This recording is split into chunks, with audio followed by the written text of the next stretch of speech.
दिल्ली में चुनावी बिगुल बजने के बाद लगातार अरविंद केजरीवाल और उनकी पार्टी को झटका लग रहा है।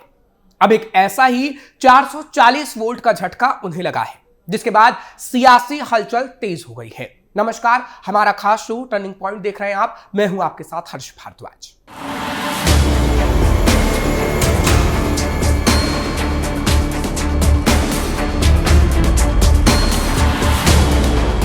दिल्ली में चुनाव प्रचार के बीच पंजाब नंबर प्लेट वाली गाड़ियों को लेकर बवाल मचा हुआ है। नई दिल्ली सीट से बीजेपी उम्मीदवार प्रवेश वर्मा ने गणतंत्र दिवस से पहले इसे खतरा बताया। पलटवार करते हुए आम आदमी पार्टी ने इसे पंजाबियों का अपमान कहा। इसी बीच वर्मा ने अरविंद केजरीवाल और पंजाब के मुख्यमंत्री भगवंत मान के खिलाफ 50-50 करोड़ की मानहानि का केस किया। उनका कहना है कि इस पैसे का इस्तेमाल क्षेत्र के लोगों के कल्याण में किया जाएगा।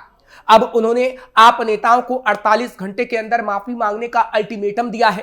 प्रवेश वर्मा के वकील विवेक गर्ग ने कहा, प्रवेश वर्मा के बयान को तोड़ मरोड़ कर पेश करने के लिए अरविंद केजरीवाल और भगवंत मान को 100 करोड़ रुपए का कानूनी मानहानि नोटिस भेजा गया है।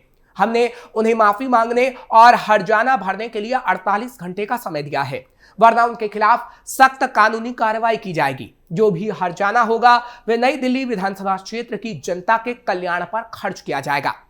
प्रवेश वर्मा ने कहा था कि केजरीवाल और भगवंत मान पंजाब सरकार के वाहनों और वहां की सरकारी मशीनरी का दुरुपयोग कर रहे हैं, जो कि गैर कानूनी है, और हमने इस संबंध में चुनाव आयोग और दिल्ली पुलिस में शिकायत दर्ज करवाई है।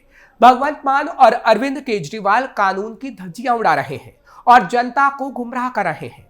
भगवंत मान और केजरीवाल दोनों या तो माफी मांगे और मानहानि शुल्क भरे या कानूनी कार्रवाई के लिए तैयार रहें।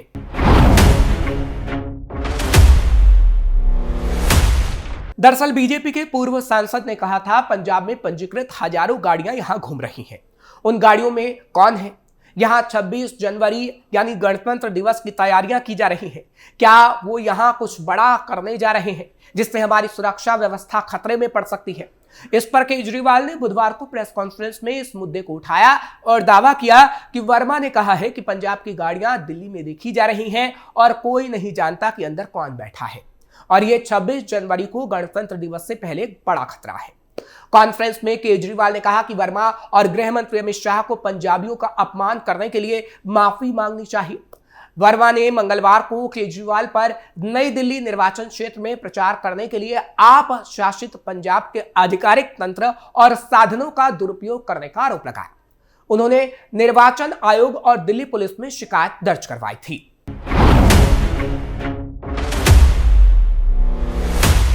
दिल्ली के मुख्यमंत्री आतिशी और आपके राष्ट्रीय संयोजक अरविंद केजरीवाल ने प्रेस कॉन्फ्रेंस करते हुए बीजेपी पर कई आरोप लगाए हैं। इस दौरान केजरीवाल ने बीजेपी नेता प्रवेश वर्मा के द्वारा पंजाबियों पर दिए गए बयान का जिक्र किया।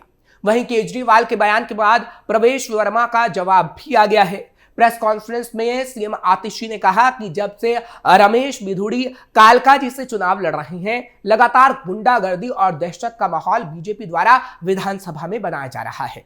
हर इलाके में बीजेपी के कार्यकर्ता और कई लोग आप कार्यकर्ताओं को डरा रहे हैं, धमका रहे हैं, उनका कॉलर पकड़ा जा रहा है, प्रचार का सामान छीन लिया जा रहा है और जलाया जा रहा है। दिल्ली के मुख्यमंत्री ने कहा, आप कार्यकर्ता दीपा सिंह को रात को रमेश बिधूड़ी का कॉल आया और बोला गया कि तुम पहले बीजेपी में थी, वापस आ जाओ। जब उन्होंने मना किया तो बिधूड़ी ने कहा कि यह आतंकवादियों की पार्टी है, 8 तारीख के बाद आतिशी जेल जाएंगी। उन्होंने आगे कहा कि रमेश बिधूड़ी के भतीजे मनीष बिधूड़ी ने हमारे कार्यकर्ताओं के साथ गाली गलौज की और कहा कि घर बैठ जाओ, वरना हाथ पैर तोड़ दिए जाएंगे। आतिशी ने कहा, हम साफ साफ देख सकते हैं कि रमेश बिधूड़ी, उनके कार्यकर्ता, उनके भतीजे चुनाव नहीं लड़ रहे हैं, बल्कि इलाके में गुंडागर्दी फैला रहे हैं। हम चुनाव आयोग से शिकायत करेंगे।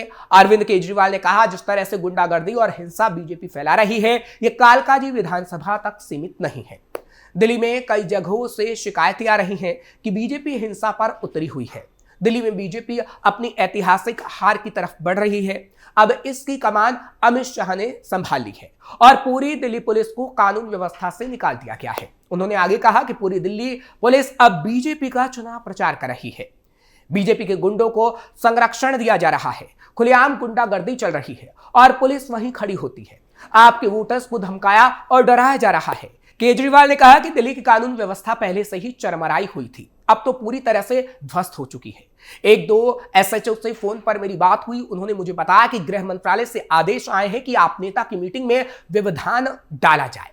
अरविंद केजरीवाल आगे कहते हैं, दिल्ली ने इस तरह की हिंसा कभी नहीं देखी थी। दिल्ली पढ़े लिखे लोगों का शहर है, दिल्ली ये बर्दाश्त नहीं करेगी। मेरी सभाएं भंग करने की कोशिश की गई, लेकिन महिलाओं ने बीजेपी के कार्यकर्ताओं को ऐसा खदेड़ा कि इनको भागना पड़ा। उन्होंने आगे कहा कि चुनाव के पहले अगर ये गुंडागर्दी कर रहे हैं तो चुनाव के बाद दिल्ली का क्या हाल करेंगे, इसकी कल्पना नहीं की जा सकती। हमें दिल्ली की संस्कृति को बचाना है। बीजेपी नेता को निशाने पर लेते हुए अरविंद केजरीवाल ने कहा, प्रवेश वर्मा ने जिस तरह से पंजाबियों के योगदान पर प्रश्न चिन्ह लगाया और 26 जनवरी के लिए खतरा बताया, क्या सारे पंजाबी आतंकवादी और देशद्रोही हैं? उन्होंने आगे कहा कि पंजाबियों ने दिल्ली को संवारा है, उनका बहुत बड़ा योगदान है। इसके पूर्वजों ने दिल्ली के लिए कुर्बानियां दी हैं। आज ये छोटा सा लड़का पंजाब और दिल्ली के पंजाबियों को चुनौती देने चला है। अमित शाह को पंजाबियों से माफी मांगनी चाहिए। वहीं दूसरी तरफ आम आदमी पार्टी के राष्ट्रीय संयोजक अरविंद केजरीवाल ने 22 जनवरी को मिडिल क्लास के लिए अलग से अपनी पार्टियों का मैनिफेस्टो जारी किया। उन्होंने कहा कि देश का असली सुपर पावर तो हमारा मिडिल क्लास है, वहीं टैक्स टेररिज्म का सबसे बड़ा शिकार है। उन्होंने यह भी कहा कि इतिहास में पहली बार किसी पार्टी ने मिडिल क्लास के लिए घोषणा पत्र जारी करने का काम किया है। उन्होंने केंद्र से अपील करते हुए कहा कि वे देश के असली सुपर पावर मिडिल क्लास को पहचानने और अगला बजट मिडिल क्लास को समर्पित करते हुए शिक्षा और स्वास्थ्य का बजट बढ़ाकर 10% निजी स्कूलों की फीस पर कंट्रोल, आयकर की छूट 10 लाख रुपए और जरूरी वस्तुओं से जीएसटी खत्म करें। इसके अलावा अरविंद केजरीवाल ने कहा, अब हमारी पार्टी सड़क से लेकर संसद तक मिडिल क्लास की आवाज बनेगी। हम केंद्र सरकार से भी अपील करते हैं कि वे देश के असली सुपर पावर मिडिल क्लास को पहचानने में देर ना करें।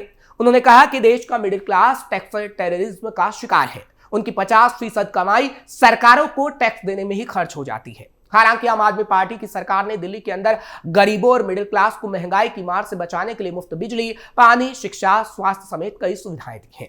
उन्होंने देश के मिडिल क्लास से भी अपील की है कि आप अपनी आवाज केंद्र सरकार तक पहुंचाएं। अगर देश का पूरा मिडिल क्लास एक साथ एकजुट होकर अपनी आवाज उठाएगा तो किसी सरकार की हिम्मत नहीं कि वो आपकी आवाज ना सुने। सरकार को आपकी आवाज सुननी पड़ेगी। आप प्रमुख ने केंद्र सरकार से कहा कि वरिष्ठ नागरिकों के लिए रिटायरमेंट और पेंशन प्लान लाने के साथ ही उनको निजी और सरकारी अस्पतालों में मुफ्त इलाज और रेलवे के किराए में पहले की तरह 50% तक की छूट दी जाए।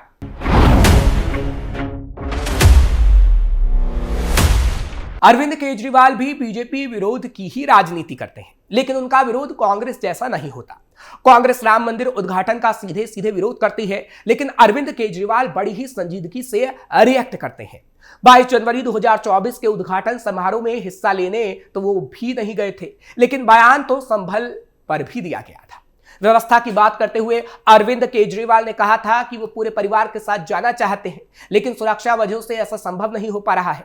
बाद में वो पूरे परिवार के साथ रामलला का दर्शन करने के लिए अयोध्या गए थे। अयोध्या में उद्घाटन के दिन दिल्ली में आम आदमी पार्टी के नेता कीर्तन कर रहे थे। पहले भी वो अयोध्या गए थे और जय श्री राम का नारा भी लगाते रहे हैं। वो दिल्ली के मंदिर में दिवाली समारोह भी करते हैं और जेल जाने से पहले और आने के बाद भी दिल्ली के हनुमान मंदिर जाना नहीं भूलते। जो नेता रुपए की कीमत बढ़ाने के लिए नोटों पर लक्ष्मी और गणेश की तस्वीरें लगाने की मांग करता हो, जो नेता चुनावों में घूम घूम कर लोगों को अयोध्या घुमाने और तीर्थ यात्रा कराने के वादे करता हो, उसके मुंह से रामायण के मारीच प्रसंग में रावण का जिक्र किया जाना अजीब तो लगता ही है और बीजेपी नेताओं के आरोपों को मजबूती भी देता है।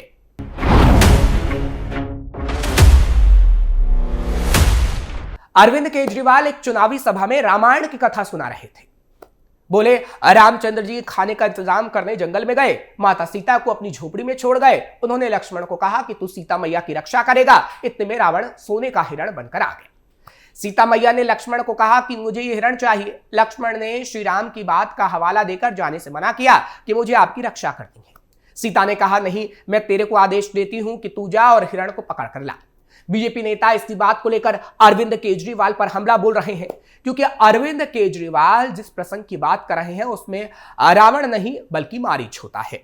दिल्ली शराब घोटाले में जेल से आने के बाद वो सीता की तरह अग्नि परीक्षा दे रहे हैं, खुद को हनुमान भी बता रहे हैं और दिल्ली के बुजुर्गों को तीर्थ कराने के लिए उनके साथ ही उनको श्रवण कुमार कहकर बुलाते हैं। हिंदुत्व की राजनीति में जिस तरह से अरविंद केजरीवाल बीजेपी के हिस्से में घुसपैठ की कोशिश कर रहे हैं, ये वाकया तो नुकसान पहुंचाने वाला ही है।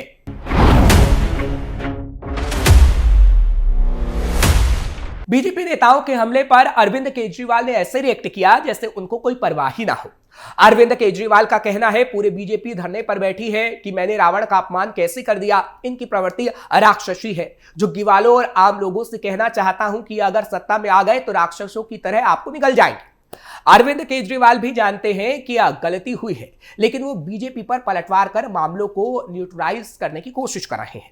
अपनी सफाई में भी केजरीवाल ने हमला ही बोला है, कोई माफी नहीं मांगी, जबकि माफी मांगने में उनको कोई दिक्कत नहीं होती है। कई बार वो मांग चुके हैं। लगता है अरविंद केजरीवाल मानकर चल रहे हैं कि दिल्ली चुनाव में हिंदू मुस्लिम बहस नहीं चल पाती। 2020 मिसाल है। शाहीन बाग को लेकर बीजेपी की तरफ से अरविंद केजरीवाल को घेरने की खूब कोशिश हुई, लेकिन कोई फर्क नहीं पड़ा। यानी कुल मिलाकर दिल्ली चुनाव का घमासान थमने का नाम नहीं ले रहा है। टर्निंग पॉइंट में फिलहाल के लिए बस इतना ही। बाकी खबरों के लिए आप देखते रहिए कैपिटल।